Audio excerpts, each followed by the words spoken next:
Salutations à tous et à toutes, c'est FW et bienvenue sur 5-3M, les 5 minutes de méditation matinale. Ma méditation ce matin m'amène à me pencher sur le film Touché d'Alexandra Lamy. C'est son premier film et puisqu'une chaîne de télévision dont je ne citerai pas le nom nous a proposé cette semaine ce film Touché, qui est d'ailleurs le premier film d'Alexandra Lamy en tant que réalisatrice. Le thème du film étant, bien sûr, les violences conjugales, comme le fait sous-entendre le titre.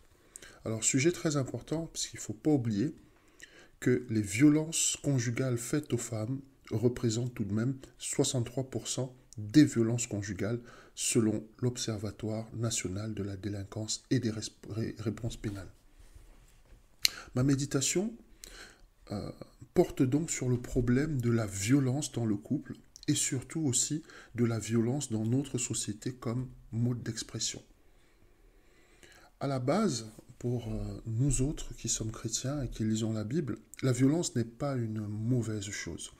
Quand tu lis dans la Bible, Matthieu 11 au verset 12, on te dit « Depuis le temps de Jean le Baptiste, le royaume des cieux est forcé et ce sont les violents qui s'en emparent. » On est bien sûr ici en train de parler d'une violence qu'il faut se faire, d'accord, pour hériter du royaume des cieux, c'est-à-dire cette violence-là, ce combat intérieur que tu dois faire contre tes penchants, contre tes passions, contre tes pulsions, contre le désir qui nous pousse souvent à nous tourner beaucoup plus vers des choses qui sont nocives pour nous et notre entourage que de nous pencher vers des choses qui pourraient être plus profitables et plus saines spirituellement comme sociétalement. La violence, en fait, c'est aussi un mode de communication, malheureusement. On a introduit nous-mêmes dans notre vie quotidienne la violence comme mode de communication. Par exemple, le matin, quand ta voiture a du mal à démarrer, on trouve tout à fait naturel de mettre un grand coup de poing dans le volant ou dans le tableau de bord. Ou de mettre une tape dessus et de pousser un cri, etc. En fait, c'est simple, hein, on est de moins en moins patient dans notre société parce que la société où nous vivons exige de nous des résultats en permanence. Des résultats en permanence, c'est-à-dire que même dans nos jeux et dans nos loisirs, on compte les scores.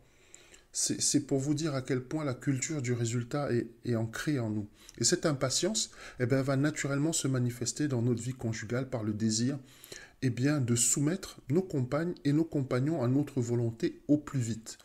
Le mot-clé étant ici au plus vite. C'est-à-dire que pour arriver à nos fins, c'est-à-dire quelque part à faire à l'autre ce qu'on désire, avant on utilisait des choses comme la flatterie, on utilisait des choses comme la patience, la pédagogie, etc. Et bien maintenant non.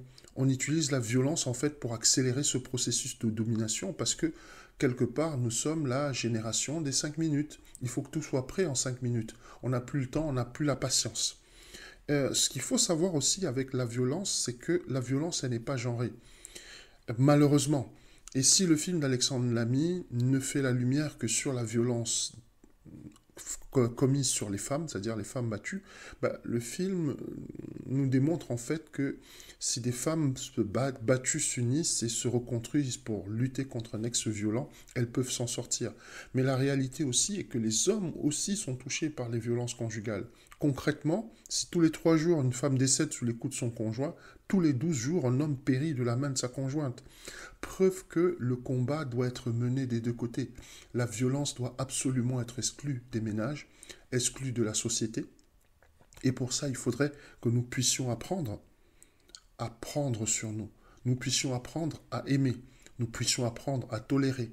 Nous puissions apprendre à regarder d'abord l'autre comme quelqu'un qui apprend quelque chose et qui doit apprendre quelque chose de nous.